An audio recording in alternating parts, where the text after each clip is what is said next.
छत्रपती संभाजीनगरच्या पाणी पुरवठा योजनेला 2019 मध्ये तत्कालीन मुख्यमंत्री देवेंद्रजी फडणवीस साहेबांनी 1680 कोटी रुपयाची मंजुरी दिली होती। पण मधल्या 2.5 वर्षात ते काम पुढे गेलं नाही, प्रगती झाली नाही।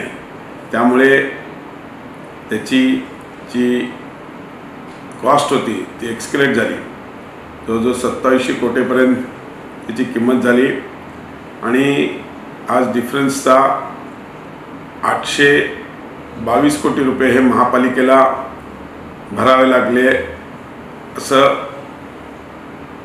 सरकारने जाहीर केलं होतं।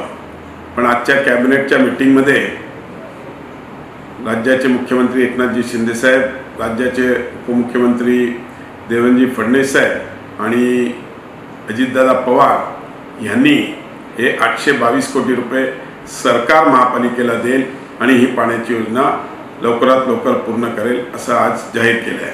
मी सरकारचं खूप खूप आभारी आहे। धन्यवाद।